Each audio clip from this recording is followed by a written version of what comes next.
Okay, we'll move right along to our next speaker, which is Dr Stone CBE. He is a visiting professor in the University College London's International Energy Policy Institute. He is a senior expert non-executive director, a member of the board of the European Investment Bank, a director of Anglian Water Group and Horizon Nuclear Power. He is a member of a number of advisory boards for infrastructure investors and funds, and advises foreign governments and global nuclear businesses on their developing nuclear programs. Until recently, Dr Stone was the expert chair of Britain's Office for Nuclear Development. He has served 5 different British Secretaries of State on nuclear and energy issues. His work on the UK's nuclear program covered all facilitative actions right through from strategy and justification to design, electricity market reform and waste and decommissioning funding. He has also undertaken a review of the UK's nuclear safety body.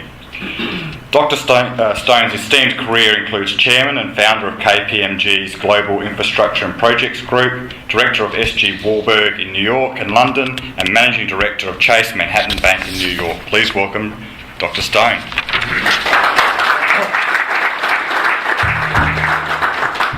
Thank you. Blimey, it's a slightly frightening CV there. Basically, I'm kind of chief troublemaker. I'm not sure how much of this I want out in the wider public, but essentially, I'm not actually pro-nuclear. As far as it's cheap, provided it's cheap and safe and low carbon, I'm very happy. And this is where nuclear fits in the process. What I want to do, very briefly, is, and I can talk for days, so I apologise, and you need to shut me up if I carry on too much. I want to talk a bit about how we got to where we got to and why, a little bit about where we are, and then just offer a few thoughts for Australia. What I am not going to do is to tell you what to do. I'm not that brave a pom wandering down here. But there are plenty of things that we did that worked, there's a few things that didn't. And if you can learn from us, we'd be extremely grateful to see somebody else do an even better job. But let's start with the context. Back early part of last decade, it was blindingly obvious, and this is a graph from 2003. Look, have we got a pointer on this thing? Look at the capacity margin. That was the expected capacity margin at the beginning of 2003, i.e., a couple of years ago we were out of supply. And the only thing that saved us from that actually happening was what you guys call the GFC. But for that, the lights would have been going out. Big problem. And it's essentially down to 2 things. It's down to geriatric assets, because when we privatised it all in the 70s and 80s, they were nice, sparkly new bits of kit. And the government handed it all out and forgot that the one thing that you cannot privatise or outsource is failure. And the government sat there and let the regulators loose and just kind of assumed it would all sort itself out. Well, when the regulator's job is to drive the price as low as they can by competition on behalf of us all, that does not mean that new stuff gets built. And nobody kind of thought about it. And it was bubbling along like that with a benign neglect until 2 things happened. The Large Combustion Plant Directive, which came out of Brussels, which basically said, turn off the mucky old coal. And then the Renewables Directive, which said that by 2020, the UK should have 15% of all its energy from renewable sources. Now, I don't know how many of you ever read the Alice stories, the Lewis Carroll books. Well, in one of them, the White Queen suggests that Alice should practice believing 6 impossible things before breakfast every day. That's one of them. It's really hard. And Ian talked about production of hydrogen from high-temperature nuclear reactors. Great. Hydrogen cars, fantastic. 92% of the UK's freight goes by road. If anybody in this room has a clever idea for a low-carbon 40-ton truck, see me afterwards, because you will make a fortune. Because if it's a hydrogen one, there's another 40-ton truck behind it carrying the hydrogen. So hitting low-carbon energy is really hard. It's a difficult project. So that was the starting point. Then this sort of stuff started bubbling around when people realised that actually things were getting a bit tight. Then 2005 came along. And the great thing in 2005 was Katrina, Hurricane Katrina. Great in the sense not for the poor people of Louisiana, but for a quiet change in energy policy in the UK. What's Louisiana got to do with the UK? By 2005, the great bonanza that we had from North Sea was fading. And we were nothing like self-sufficient anymore in producing gas.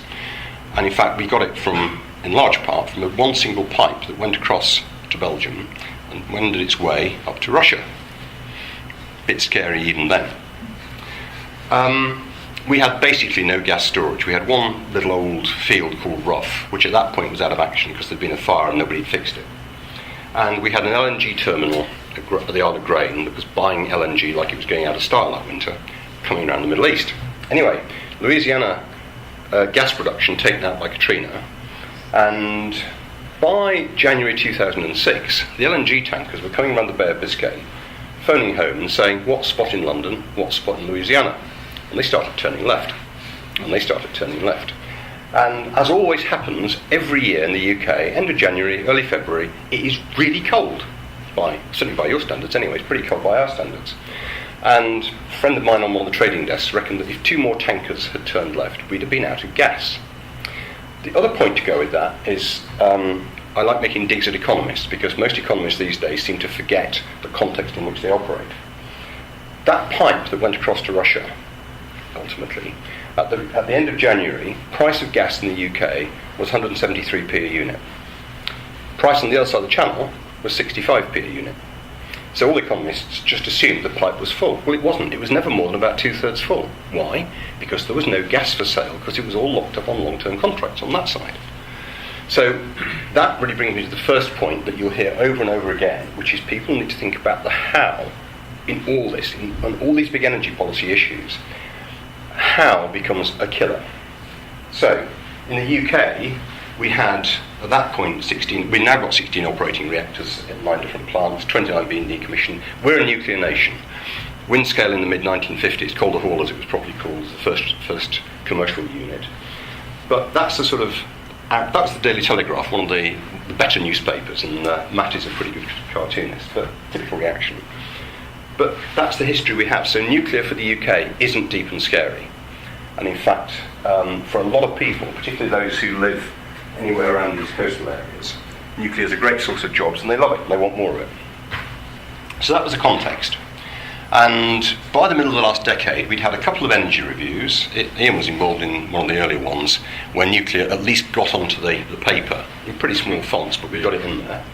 By 2006, it was we just got to include this because the climate change issue is becoming ever more serious. And so the starting point, which is where I was dragged in, was if we're going to persuade the public, about which more in a minute, that this is okay, we'd better sort out how we're going to pay for waste and decommissioning of the new ones. And by 2008, the white paper said, and you can read it for yourself, but the white paper basically said, go for it. That was the firing of the starting gun. But what I want to do now is to talk to you about what we then did to make all that happen. So what we called it was facilitative actions. At the point we started this, all the energy companies had balance sheets. Between them now, I suspect this room's credit cards could pretty much make up for balance most of the energy companies' balance sheets because they've been shot to blazes by frankly thoughtless government policy across Europe. But the starting point in 2006-07 was the private sector's going to do this. EDF, RWE, E.ON, Iberdrola, people like that. So what we said was, we don't want the government to build any of this stuff because the idea of government building mega projects, certainly in the UK, is one of those brave and courageous choices, I think the Yes Minister phrases. So we said, let's make it as easy as possible, remove all unnecessary constraints, so they can get on with it. So starting out, we said as a basic principle, everything that you can do it, and you can do it once, do it up front and lock it up. So sort out the planning system, make sure the planning system works effectively on behalf of the citizens. When the Sizewell public inquiry happened, which was the last reactor that was built out in East Anglia, the public inquiry sat for 360 days. 30 of them were on local issues, which is what that planning process is supposed to be about. The rest was the most astonishing distraction from what really mattered. And nobody in their right minds is going to sit through that sort of nonsense again. So we said, let's get the planning system to work properly, and where public inquiries happen, they are about public local issues. They're not about need, they're not about design, they're not about the colour of the building. They're not about where. So we ran a strategic siting assessment and said, we reckon that by 2025 you might be able to do 16 gigawatts of new units. Where are you going to put them? So we identified a whole load of possible sites. Well, they're all existing nuclear sites. And we then ran public consultations on each of them. And we sat up, the team and I sat up in the front of these local communities and said, this is what we're thinking of doing, what do you think? And pretty much everywhere we went, all the locals said, how fast can you do it? And the ones who didn't say that were typically people who bought holiday homes there and didn't want the view spoiled, not taking any account of the local community into which they'd moved. Anyway, siting assessment. One bureaucratic thing, in Europe there's a Euratom Treaty, and you have to go through a process of formal justification that says effectively the benefits more than outweigh the detriments to society. Get that done. Generic design assessment. One of the real problems with the last generation of reactors is that the engineers got too clever. The last set that we built as a group were the advanced gas fuel reactors, and the idea was that they were all going to be exactly the same. They're not. Every single one is different, because every time we built one, some bright chap said, "Oh, last time that bit was a bit hard. We can do it better." So what you've got is a whole load of singletons and no ability to learn from them. So he said, what we're really after here, and I've actually said this publicly once, twice in South Australia, these things are just kettles. They just boil water to make steam. That's all you want them for. They're just steam generators. So let's try and make sure that we actually build fleets. We treat them as a fleet, we build them as a fleet, we operate them as a fleet, we maintain them safely as a fleet, and we don't allow the singleton behaviour. So generic design assessment is a process where our regulator goes through the design of a reactor and says, other than site-specific issues, is this reactor design safe enough for deployment in the UK? And if it is, here's your certificate, and you're very welcome to change it, but if you do, you go right back to zero and you start again. And it costs you about £50 million to get through that, so you don't do that lightly or wantonly or whatever the phrase is. So GDA we set up. Make sure the regulator is really good at what they do, not from a safety point of view, but from the point of view of the investors, from the point of view of the community. So, have they got enough people? Are we training them fast enough? Can we keep them? Are they focused on the things that matter? So we had a look at the regulator, and they are today, as the Office for Nuclear Regulation, much more independent, much more accountable, and actually much more trusted by industry. And actually, it's the one thing, if you really want to rattle the UK nuclear industry, suggest that the safety regulator might be interfered with. That's far more sensitive than the economic regulator. Sort out waste and decommissioning to make sure that as you run these power stations, a little bit goes into the kitty to pay for all this. Firstly, in a way that, using my banking background, is completely bankruptcy remote. Firstly, so that nobody can come along and pinch a bit when times get tight. But more importantly, that the amount that goes in there is not some sort of mean point estimate, but it's way to the right. So there's lots of margin in there. One of those elements includes the government taking the spent fuel and the high level and the intermediate level waste for a fixed price. How do we set the fixed price? Work out what on a Monte Carlo basis, what the distribution looks like, and then shove it at standard deviations to the right, so that the government charges the operators for taking the risk. But equally, it says to the government, by the way, guys, this is what it should cost. This is what's in the kitty. You are on the hook actually to deliver it, and because it's a government project, I'm quite keen to have lots of eyes keeping an eye on that sort of behaviour. Then, how are you going to pay for all this? There are two words that I'd quite like to introduce into the nuclear lexicon: funding and financing. Funding is how you pay for it, which is when we pay our electricity bills. Financing is taking the waiting out of wanting. That's what the bankers do. That's what the investors do. If you're going to spend, 12, 14 billion pounds building one of these things, I should have said invest, it'll take you 30, 35, 40 years to repay that. During that period, as an investor, as a lender, you want to know that you're going to be paid for that electricity. Now, on big projects, and the mining guys know all this, what are the things that you do, how do you assess risk? Basically, risks that you can manage and control, you're comfortable with. You mitigate them, you price them, you minimise them. Risks you can't manage and control give you sleepless nights and probably stop you doing it. Electricity price for a generator is a really hard risk to manage unless you've got a friendly retail distribution operation down there. That's an artifact of regulation. So what we said was, let's find a way of making sure that for all the renewables, all the low carbon technologies, that there's at least a process that kicks this thing off. So what the contract for difference mechanism does is it says, how much do you need as a price, an honest price, to make this work? This is what the market's doing underneath, and the CFD tops up that gap. So in effect, as a developer of a nuclear power station, or a big wind project, or a tidal lagoon, you get a price certainty. We then created a capacity market to ensure that we had some capacity there to support the intermittency and renewables. A carbon price floor, not to underpin the economics, because you're not going to do that in a current society, because the cost of carbon, if you were to really pay it today, Nick Stern reckons it's £85 a tonne, that destroys all sorts of industries. All this does is it starts to send a signal that over time we're going to get there. And in the UK, we have a legally binding constraint on all future governments to take out carbon to the extent of 80% of the 1990 number by 2050. We then sorted out the insurance issues to make sure that whoever operates this has a workable insurance regime. And then the last thing we did, which was also a bit brave and courageous, we created the Nuclear Development Forum. And it's a group that met every 4 months, and it's basically the whole of the nuclear industry came in, the Secretary of State and the Energy Minister and all the civil servants and me sat there in front, and we were held to account for progress on this one. So we actually said to industry and the bankers, this is what we're going to do, you come and make sure that we're doing it right and we're doing it on time. That, I can tell you from 1 or 2 meetings we went through when there were a few slippages for things that we hadn't thought about, is quite enlivening.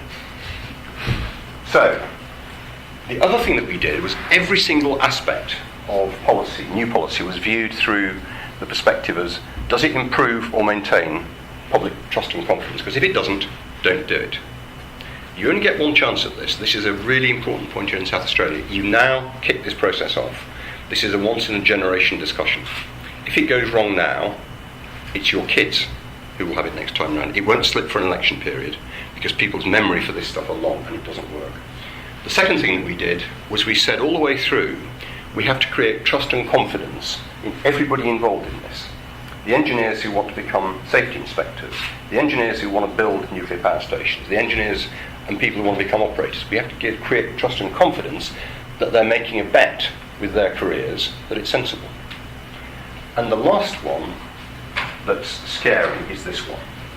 It was a Labour government that started it in the UK, and by the time the 2008 white paper came out, the opposition Secretary of State for Energy, when John stood up and announced the white paper saying nuclear is part of the mix, the opposition guy basically said, I'd like to thank my right honourable friend for this white paper, about time too. That was it. That was it. The last thing, not resisting my tendency to dig at economists, is this.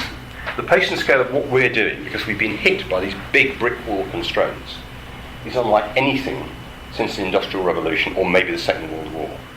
This is huge. We've got to find about 25,000 construction workers for nuclear sites by the early part of the next decade. So the Department for Education has got to start to think of itself as being the supply chain for people. That's not what education departments normally do. And fundamentally, the only way you approach this is by working out what it is that you want to do, that you've developed in a data-driven way. That's what I want to do. How do I get there? So a very programmatic approach to this was vital as well. And by doing all this, it starts to build trust and confidence in the whole community that it's going to work. So where are we as a result of all that lot? These guys were the original people, and there were originally 3 big sets of projects. The French EDF at Hinkley, here, and out at Sizewell. Horizon, which was originally RWE and E.ON, the 2 Germans, about which more in a minute. They've got sites here at Wilbur on Anglesey and down in Gloucester and Albury. And then NewGen, which was initially Iberdrola and SSE and GDF, Gaz de France. Up here, it's not actually Sellafield, it's called Moor site, the nuclear site. So that's where we got to, and the rest of the nominated sites from that strategic siting assessment. Look at what happened to public support. Fukushima, big mess. But interestingly, look where we are now. And this is Ipsos Mori, this isn't the Nuclear Industries Association. Interestingly, between men and women, quite a difference. The boys like the toys. women are a lot more cautious, which is actually another point. I want to see far more women involved in this industry, just because of the rationality and the balance that it brings and stops the boys getting carried away. But it's been a consistent support, and this is where we first started the process in public. So it kind of worked. It's not perfect, we can always do better, but it's okay. A few more other bits and pieces. Nuclear is seen as the most secure option for keeping the lights on by most people. Older age groups tend to like nuclear better, but interestingly, nuclear is the one that people like in terms of job creation and investment because it produces careers that last for generations. Anybody who's got a nuclear qualification in the UK is going to be doing that as long as they want. As long as they want. Another little factoid. Deaths per terawatt hour. Now, the more research we get on this, the better, but this is the best stats that we can dig up. Left-hand side's a log scale. Because if it wasn't, you wouldn't see the right-hand end. But the little factoid that's quite fun, I think, and it's not meant to be as flippant as it might come over, more people die from rooftop solar than from nuclear per unit of electricity generated. Reason? Health and safety standards in the nuclear industry are spectacularly high. Health and safety standards in installing rooftop solar aren't. That's why. That's all it is. But look at the differences. I mean, Ian's stats included things like PM10s and the air pollution issues. This is the next big political fuss in the UK. Every year, about 1,750 people die on our roads from traffic accidents. Around 29,000 people a year die early because of air pollution. 29,000. Watch this space. Anyway, that's part of, again, the public perception that this stuff is okay. So where are the investors now? In 2012, the Germans had run out of money because of the effects of German energy policy and muster on wind forcing conventional kit off the system and absolutely bleeding money from the big power companies. So they put Horizon up for sale, and I mean what I say there, every continent except Latin America, Africa and Antarctica was involved in the bid for that, from which you can deduce there were some Australian investors who took this really seriously. In the end, Hitachi and Toshiba were the finalists, and Hitachi won and are now, they've taken over the Wilbur and Albury sites and are enthusiastic, really enthusiastic. But the interest from other nation states, we were swamped with Chinese interest in this, and still continue to be on Hinkley. So EDF now, they've already put in 1.8 billion sterling entirely at their own risk. So they don't have a deal with government yet. They're pretty close to being finished. But the level of trust in government is such that they've been prepared to do that. That's quite breathtaking. They did the very first planning application under the new regime. Look at the scale of that. That's a lot of trucks of paper. They've done waste and decommissioning program. They've done the GDA, nearly finished documentation. The government is actually guaranteeing the debt on this thing. That's exactly what the monoline insurers used to do on big projects, for those of you from the financial world. And the great benefit of the monolines when they used to do the big projects was they were absolutely ruthless at driving risk out. So that's part of what IUK is doing. State aid clearance officially announced last October. It's not been formally published yet, any minute. And almost certainly the day they do, the Austrians will issue a challenge, so we're going to have some fun and games with that. Watch this space. And we've got some big investment in Hinkley at the moment from Chinese companies, and that's within a whisker of being announced too. On Horizon, Hitachi put $1 billion in already. This is an important point. They're going to build the 6th ABWR in a series, 4 already operating in Japan. The 5th was virtually finished when Fukushima happened, and they will build it exactly the same way as they built them in Japan. So when I was in the OND, I kept giving speeches saying I want a Nissan production line for reactors. That's what we've got. At the moment they're recruiting stacks of engineers into the head office, and just look at the scale of this. Hitachi as a business is a component supplier for the ABWR. If they build 2 at Wilbur and 2 at Albury, those 2 together make it a FTSE 100 business. If they build 2 more at Wilbur, so 6 in total, that's a FTSE 30 business. Knocks the spots off selling components. The value creation for Hitachi shareholders doing this is monumental. That's what the president spotted when they bought it. Newgen at Moorside, much further behind. Toshiba now have in total 60% of that, the Iberdrola half and a fifth of the GDF stake. They're planning to build the 3 AP1000s, which, like ABWR, modular build, very different process. And they should be finishing the GDA in about 22 months. Start the planning process and chugging away. So, quick lessons for Australia. Sorry, I've been banging on a bit too long. First one, trust and confidence, all the way through. Everything you do is about creating trust and confidence. And people opening their mouths and coming out with bright ideas that in any way damage that need taking outside and dealing with. This is about national economic competitiveness. This isn't about politics. This is really big stuff. The state in general isn't going to provide the capital for all this. It just isn't going to happen, not these days. So you need to find ways of making sure that in doing this, the trust and confidence is created in such a way that the investors will come. And what's more, the investors that you want. Much bigger point there. Energy policy is not something that you can do in little bits. Energy is a big system. It all interacts. You have to think of the changes that you're going to do as part of a big system. You'll face a challenge with that. I had to explain, or I tried to explain to one of the senior civil servants what I meant by system. And I said a system is a collection of things that interact and interoperate. And sometimes when you poke that system, the system's absorbed. That poke is absorbed. That's called negative feedback. Sometimes when you poke it, it smacks you back in the face. That's called positive feedback. And the official said, "Oh, I thought positive feedback was what you got in your annual appraisal." That's the level of detail you've got to get into. Then people need to understand that you're making decisions today that create obligations and consequences that last for generations, so think it through. So in that context, what are the stewardship duties of the government and the regulator? The economic regulator. How does the economic regulator run the system in such a way that the lights stay on until the cows come home?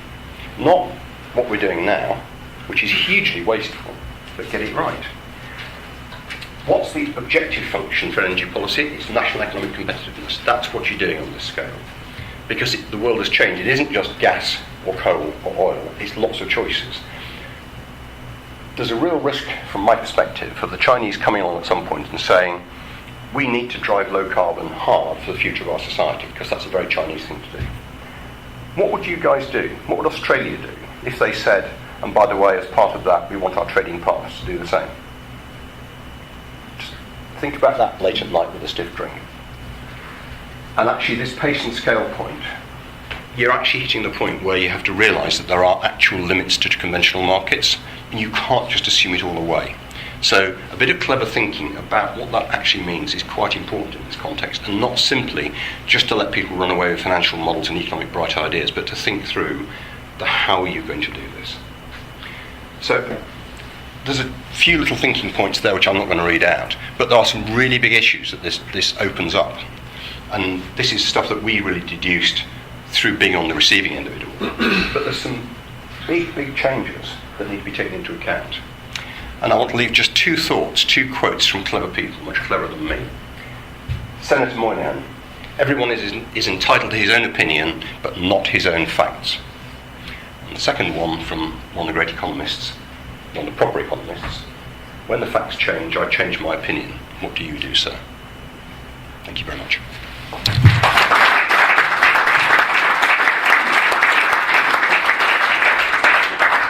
Thank you very much, Dr. Stone.